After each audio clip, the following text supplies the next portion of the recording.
The way we lead impacts the way people live. This world needs truly human leadership. I'm Brent Stewart, your host. Thanks for listening. This podcast is an outreach of Barry-Wehmiller. You can connect with us on Facebook, LinkedIn, Instagram, and Twitter at Barry-Wehmiller, and find our podcasts, articles, and videos at trulyhumanleadership.com. You're listening to a Truly Human Leadership podcast refresher, where we reshare insight from podcast episodes from the past.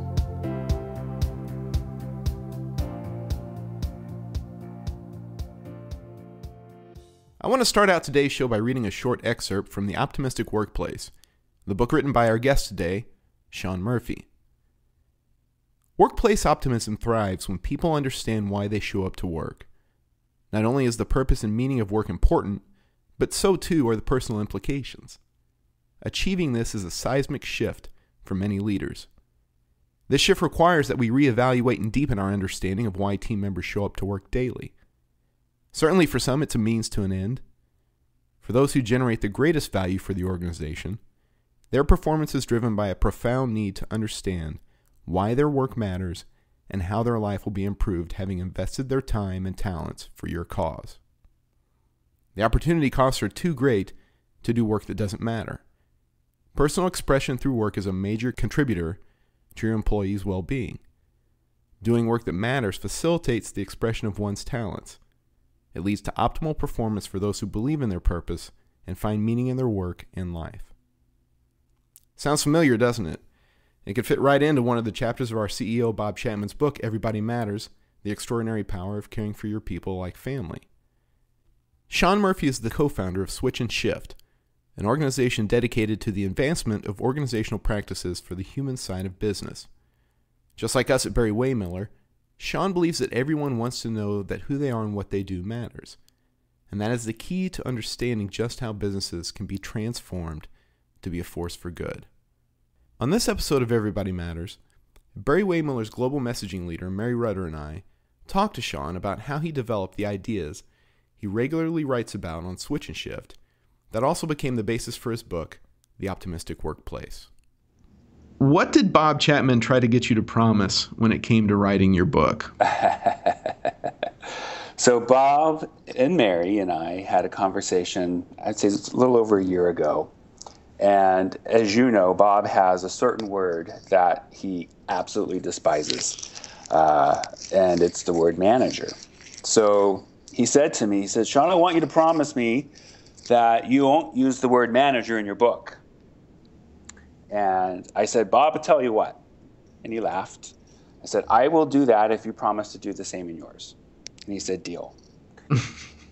So the reality came down to it, though, that I had to position why, and let me stop there for a second. And I agree with Bob wholeheartedly that the word manager is just, there's baggage associated with that word. And for me to write a book about creating an optimistic climate, I needed to kind of pivot away from the baggage that surrounds the word manager, and so I had to use the word, but I stopped using it. I think it's actually after chapter 1, unless I refer to management in the old school way, and I came up with a different word that I thought was synonymous with leader or leadership, and that was steward. So his request of me sent me down a nice path of kind of going, okay, so if I don't use that term, what do I do? So what is it about the word manager that is bad? Yeah, I personally don't think it's bad. I just think it's outdated and irrelevant, and here's the reason why. So, from an organizational history perspective, and I won't bore everyone to tears, when management science was developed, it was to really get the most out of a laborer And if that person wasn't producing what was needed, they were just simply removed like a cog in the wheel. So it was very impersonal. It was about efficiency. It was about planning and monitoring. And I think with those activities today, which are important from a business perspective, they don't really fit how we interact with people. So, for example, I don't think that it is necessary to spend a lot of time monitoring knowledge workers' work, unless, of course, they're not performing, and then that's another conversation. But I think you have to have an element of trust to be able to get the most out of your team members. And I think the word manager just comes with some kind of negative connotations that I think really we need to change and shift the conversation. It's the idea that words do matter, and you go to the root of the word manager, and that means they're managing you, managing a person, and nobody wants to be treated like that. No. I think we all want to have that opportunity to show that we can do great things. And if you feel like you got the man, quote unquote, looking over your shoulder, how that doesn't help with doing great work or coming up with something that you can take to a leader and say, look what I did. Isn't this, what do you think about this? So yeah, I wholeheartedly agree with Bob. And even today, I'm really mindful of when I use the word manager, and it's often in the context of what we used to think was important in business. Shawn, you are clearly like-minded with Bob and Barry-Wehmiller. How did you arrive at that thinking? What's the evolution for you there? Yeah, so it started very early on. So when I was 19, I started in mergers and acquisitions and quickly learned how inhumane those type of transactions are. But what really started me down this path was when I left corporate America to go out on my own. I was working on a project for, at the time it was one of the great places to work. And the VP of HR had asked for me to basically revamp the tuition reimbursement program. So okay, I can do that. And as I was going through the recommendations with her, one of them was, if an employee wants to take classical guitar lessons, we should pay for them, because if they're feeling satisfied in their personal life, the company's going to benefit from that. And the VP stopped me and said, Shawn, we are not here to help people self-actualize. If this is not part of their job, I'm not paying for it. And that's when I realized, holy cow, I can't work for someone who is so narrow-minded, but also really doesn't see the person. All they see is this role, and she was only interested in what they could do in that role, not what their full potential was. And that's what really got me down this path of, there's got to be a better way. And the truth is, we're human beings, and when we can relate to each other as human beings, and when we can infuse that philosophy in the way that a business is run, greater things are possible. And Barry-Wehmiller is definitely a great example of that. That's one of the things that Bob talks about often, is that we've come to view people as functions and not people. And that's exactly what you were just describing. Yeah. I like to say it's the whole person, right? It's not an employee. It's not an associate. It's a person who has a fascinating story that is important to understand. And I think it's up to a steward or a leader to learn what that story is, and then help be an advocate for that. I think we spend so much time, and we're hearing a lot about this these days, which really makes my heart happy. We spend a lot of time working. Gallup says we spend a third of our life working. I think it's probably a little bit more than that. And work should be a contribution to a person's life, not something that is soul-sucking and a drag. It doesn't have to be that way. As Turkle said, a sort of life rather than a Monday through Friday sort of dying. I thought that was fabulous from your book. Oh, thank you. Yeah, I've when I read that book, and admittedly I didn't read the whole thing because it's really big. I just read that and went, oh, I wish I wrote that. That was so good. Mm-hmm. Yeah. I agree. This term you just used a second ago is the term steward. Talk about how you kind of arrived at that as something that you felt was a good way to define that relationship.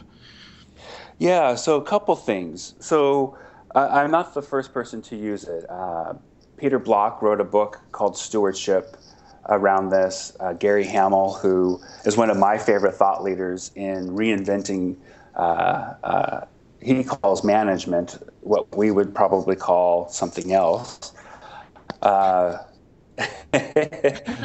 The term to me, what really resonated for me with it is a steward is responsible for things that they don't own.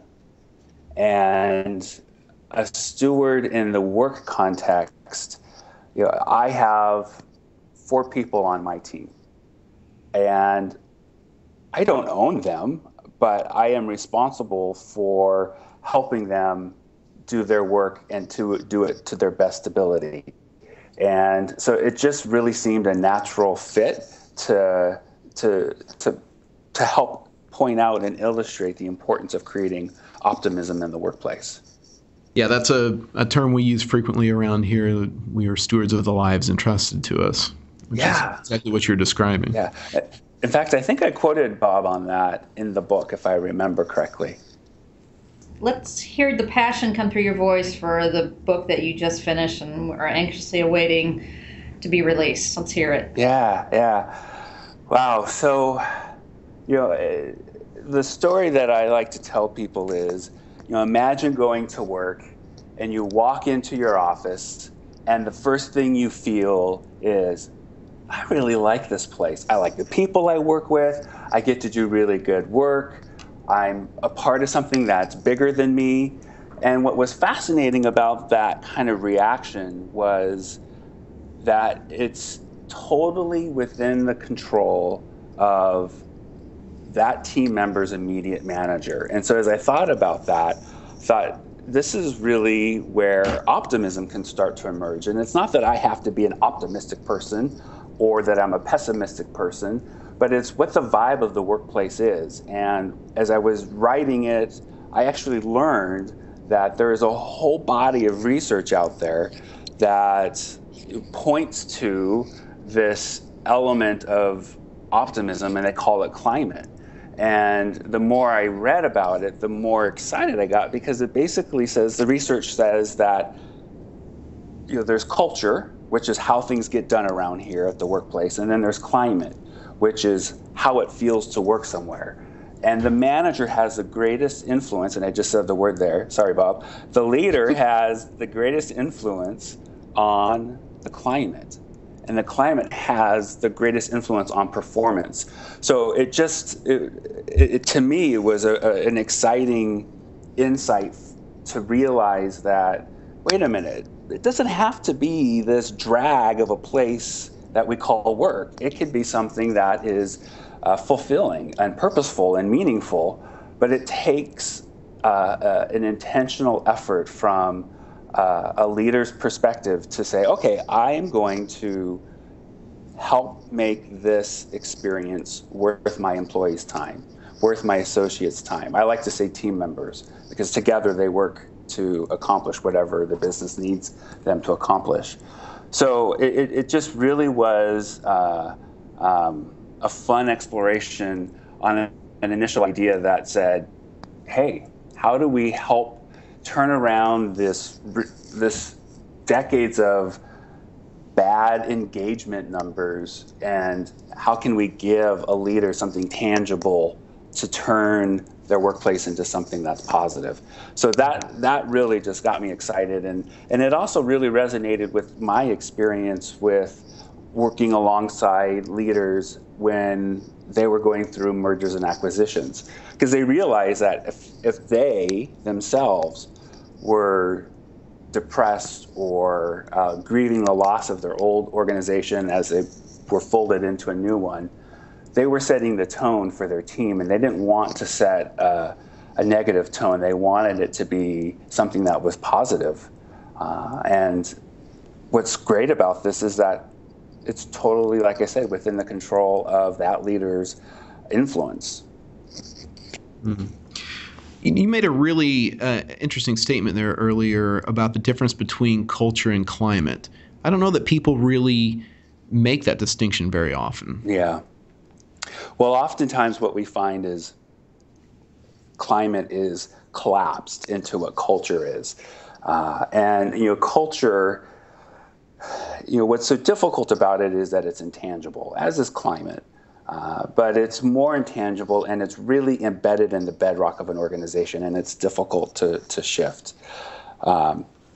So when I learned about this distinction of climate over culture, it really helped me understand that culture, while it can be dysfunctional, or it could be very pave the way for people to do good work, you could still have, despite what the predominant culture is, you could still create these pockets of excellence where the climate is optimistic, where it's hopeful, where it provides clarity to people. So it's almost, in a really kind of strange way, they're separate from one another, and they influence each other, but they don't necessarily determine what the other will be. There's a responsibility that any leader has, whether or not they choose it. And in fact, that's how I end the book, saying, look, you have two paths.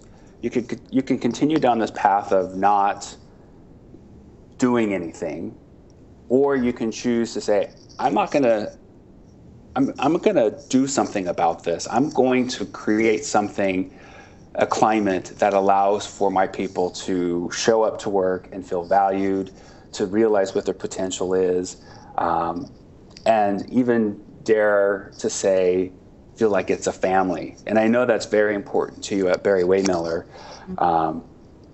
In my opinion, it's also very important.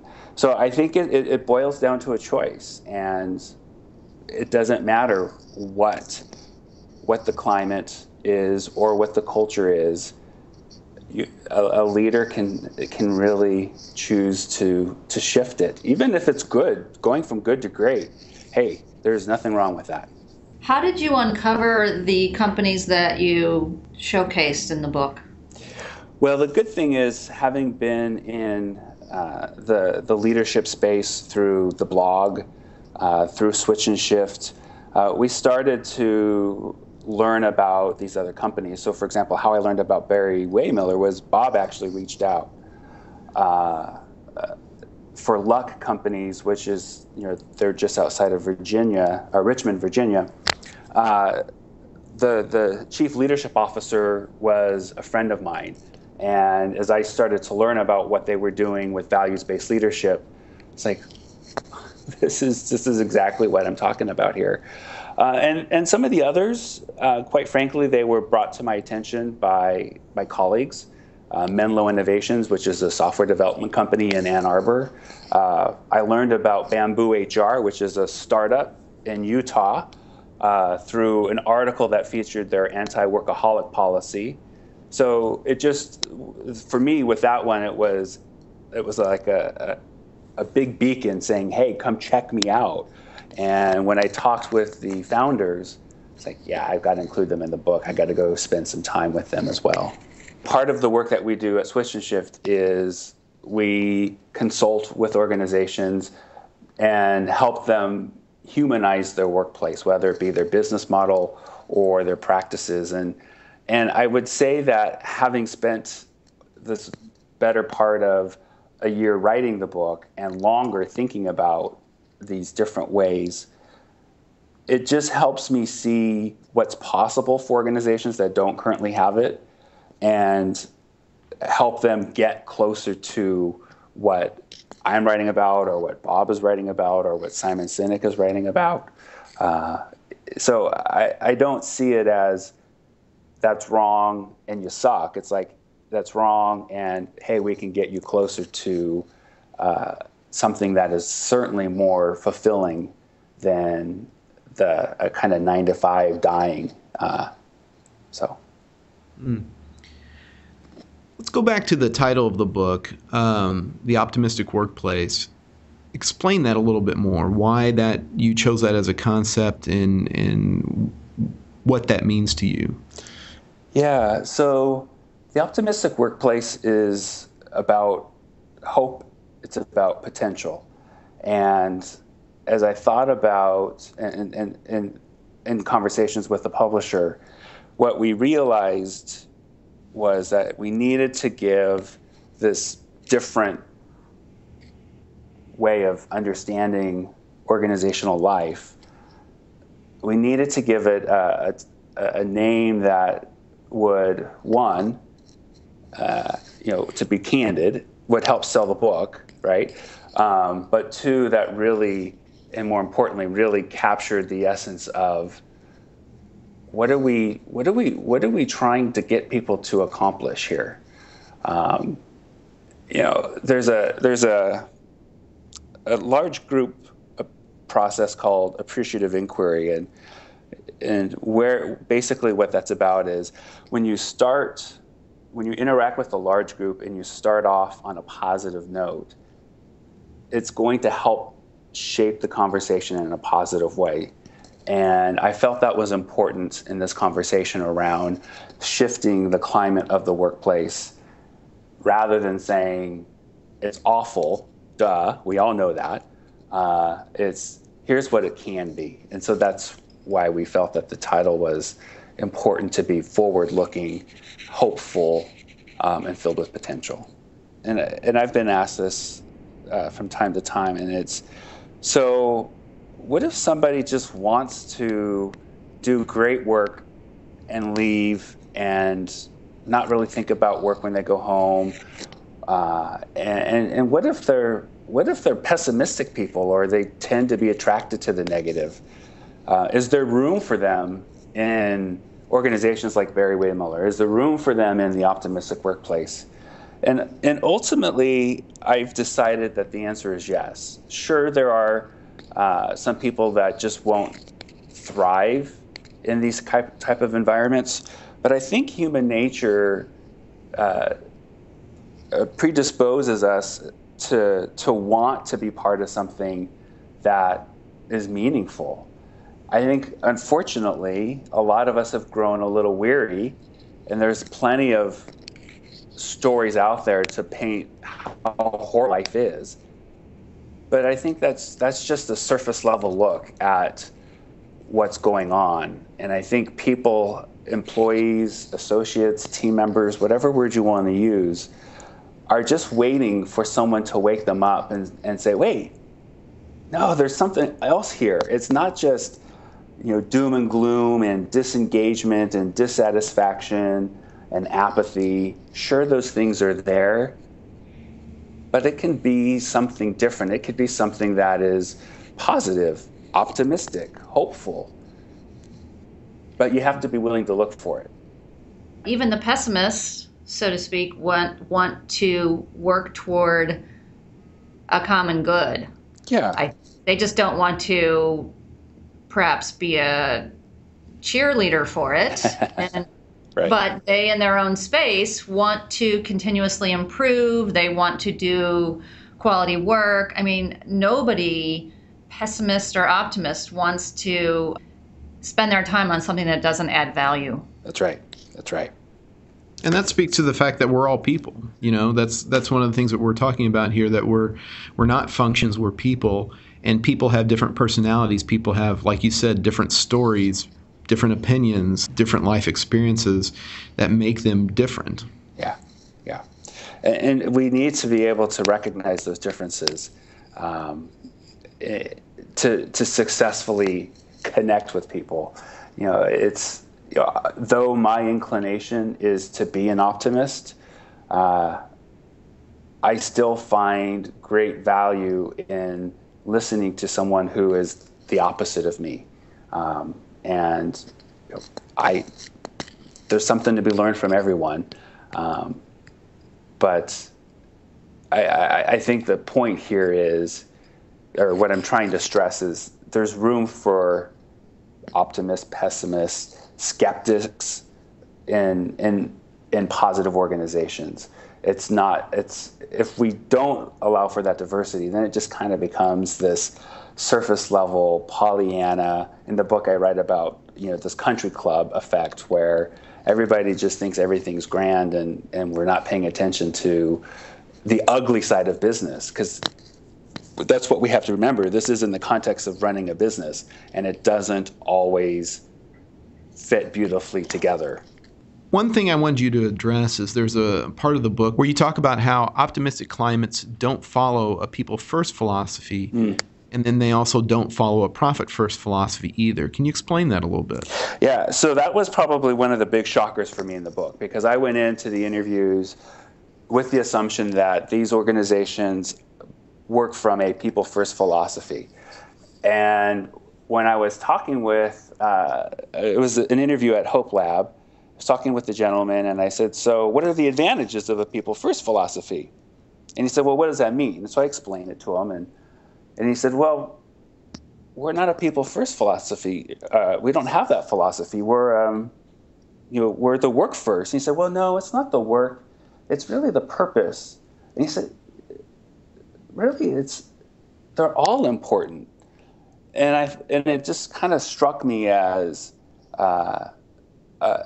it seemed to resonate with my experience in all of the interviews that I did, that organizations that create optimistic climates, they're driven by purpose, and purpose drives meaningful work. And the meaningful work helps develop and attract extraordinary people. And those extraordinary people help advance the meaningful work and ultimately help advance the purpose. And that those three elements in a very dynamic exchange helped create this optimism in the workplace. It wasn't just that they were a people-first organization. And it's also, to your point there, Brent, it wasn't that they're not interested in profit. I think one of the great insights about profit actually comes from Simon Sinek, and that is profit's really an outcome, right? So if you could pull the levers to be able to get to great profit, what I'm suggesting is it's purpose, meaningful work, and extraordinary people that really help make that outcome become not just possible, but much more better, is what I was going to say. Much more satisfying in the end to the stakeholders and shareholders if it's a publicly held company. But that's a little bit of a scary proposition for organizations who are still seduced by the profit as the sole focus of what a company should be doing. If you play this out in extremes, so if you focus first on people and say people first, people first, people first, but you're not clear on purpose, you really have this great love affair with people, but they may not feel like they have the clarity that they need to be able to do meaningful work. And I think when those three come together, purpose, meaningful work, and extraordinary people, then it's a much richer explanation of why companies like Barry-Wehmiller are successful, profitable, and thankfully you all define success beyond profit. Obviously, profit is a success measure. It can be. Otherwise, you don't have a business. But it's I just don't believe we can simplify it just by saying it's a people first philosophy anymore. So what is your hope? What is your hope for the optimistic workplace? Well, my hope is that, so I have a soft spot for the middle layer of the organization, because they get push from above, from the side, and those that report to them, and my hope is that a leader in the middle will find some hope themselves that they could actually make a difference, that they could take maybe what is not a good situation and make it better, that they don't have to go, oh, that's just the way it is around here. No, it doesn't have to be that way. Climate, by research from Hay Group, shows that is one thing that you, the leader, has great influence over, even if the culture doesn't necessarily support that, or maybe the culture is more aggressive or competitive, and you're trying to create a much more inclusive work environment, whatever that happens to be. So that's my hope, is that it gives those in the middle that spark to go, I can make a difference, and I'm gonna do this. Don't forget to find us and connect on Facebook, LinkedIn, Instagram, Twitter @Barry-Wehmiller. And you can find more podcasts, articles, and videos at trulyhumanleadership.com. I'm Brent Stewart. Thanks for listening.